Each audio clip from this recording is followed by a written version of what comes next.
Indonesia hari ini tentang keuangan, Pak. Maka bagaimana sih pandangan Bapak dalam menyikapinya? Menurut saya, berdasarkan penelitian yang selama ini yang saya lakukan, saya nyatakan kondisi keuangan Indonesia saat ini, saya nyatakan tidak stabil. Kenapa saya nyatakan tidak stabil? Karena dalam proses perencanaan, pengolahan, pengadaan, termasuk dalam proses penggunaan keuangan di Indonesia, tidak terkondisi secara sempurna dan tidak juga termonitoring secara kontinu atau tidak terputus-putus, serta tidak terkendali secara stabil. Nah, hal ini timbul pertanyaan baru.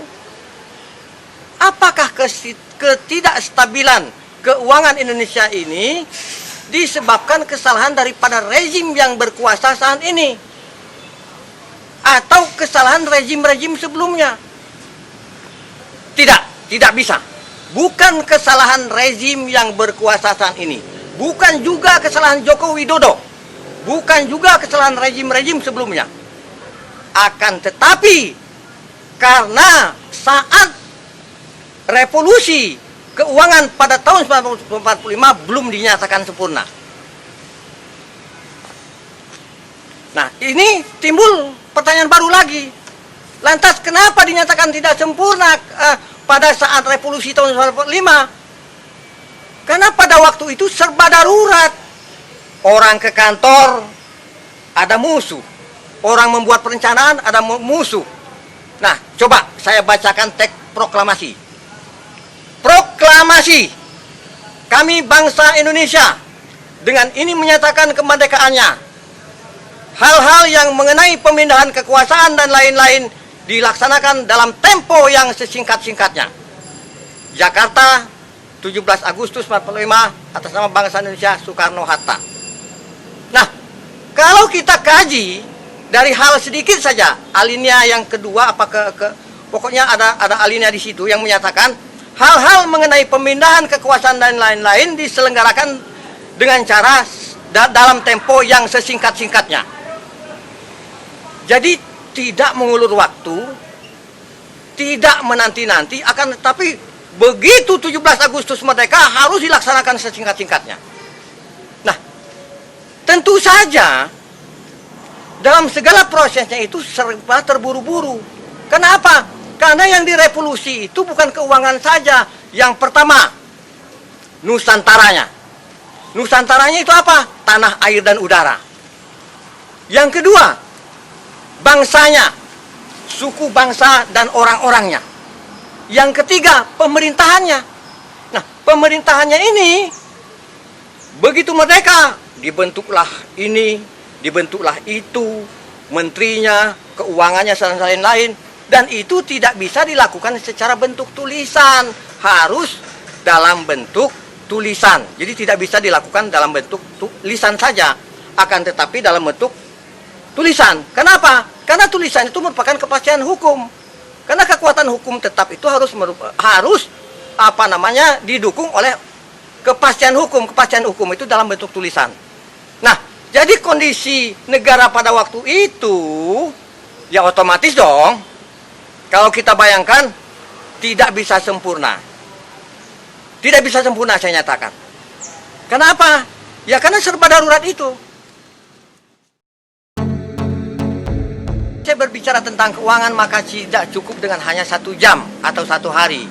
Paling tidak makan waktu yang lama, baru bisa paham tentang keuangan. Kenapa? Karena di dalam keuangan itu banyak sekali harus kita bicarakan. Prinsip keuangan, sistem keuangan, termasuk sejarah keuangan. Nah, ini yang penting yang akan saya bicarakan tentang sejarah keuangan sedikit cuil aja. Waktu tahun 1945 itu sangat darurat sekali. Soekarno bingung karena uang yang berlaku saat itu 3 mata uang. Pertama uang Jepang, uang Belanda, dan uang Amerika. Nah, di tengah-tengah ini Indonesia kan tidak ada kestabilan dalam tukar menukar barang. Kenapa? Uang itu sangat susah sekali.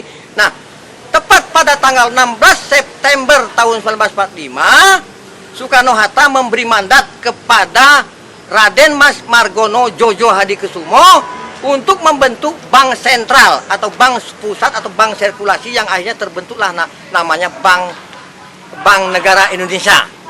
Nah, itu sedikit saya tambahkan sedikit.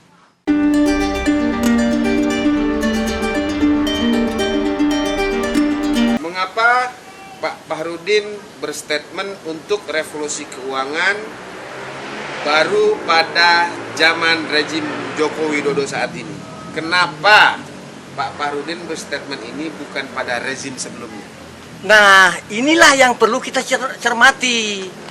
Seperti di dalam dunia fisika itu ada namanya gerak, waktu dan ruang. Jadi untuk mengkaji segala sesuatu atau berstatement terhadap segala sesuatu itu harus tetap memperhatikan tiga ini, Bang. Tiga yang harus kita perhatikan: gerak, waktu dan ruang. Gerak itu dalam segi bahasa itu adalah tindakan. Jadi kalau pada zaman rejim Joko Widodo ini itu beliau itu sangat memperhatikan seluruh unsur lapisan, termasuk aspirasi secara menyeluruh itu selalu diperhatikan oleh Jokowi. Jokowi selalu memandang rakyatnya, selalu mendengar apa kata rakyatnya dari seluruh unsur lapisan. Nah, disitulah tepat waktu, tepat kondisi, dan tepat segala-galanya. Karena Jokowi orangnya bijak, dicaci dan dimaki tidak kecil hati, dan disanjung serta dipuji tidak besar kepala. Sehingga pas sekali statementnya. Kalau kita lakukan pada rejim-rejim sebelumnya, nanti takutnya hampar. Tapi dengan rejim Joko Widodo kita yakin Joko Widodo akan memperhatikan terkait apa yang saya statementkan ini. Karena Joko Widodo, kalau dengan revolusi mentalnya kita anggap sudah berhasil. Tinggal Joko Widodo itu harus memperhatikan tentang revolusi sistem, revolusi manajemen, dan revolusi segala revolusi. Itu menurut saya. Apa harapan Pak Bahrudin ke depan untuk Indonesia? Silakan. Ya, untuk harapan saya yang paling penting itu untuk tahap pertama itu kita harus melanjutkan perjuangan Bapak Presiden Republik Indonesia, yaitu Bapak Joko Widodo, terkait masalah SDM unggul Indonesia maju. Terus yang kedua, yang akan menjadikan persatuan di antara kita, yaitu kita selalu berusaha untuk menciptakan bersatu dalam perbedaan yang sudah menjadikan semboyan negara kita, yaitu Bhinneka Tunggal Ika. Jangan kita beda-bedakan suku, jangan beda-bedakan agama, jangan beda-bedakan ras dan lain-lain. Kita bersatu dalam perbedaan. Dan harapan saya selanjutnya, saya berkeinginan agar seluruh unsur lapisan saling menghargai negara ini negara demokrasi, bukan negara seperti tempat-tempat lain liberal atau komunis atau lain-lain. Ya, kita demokrasi Pancasila.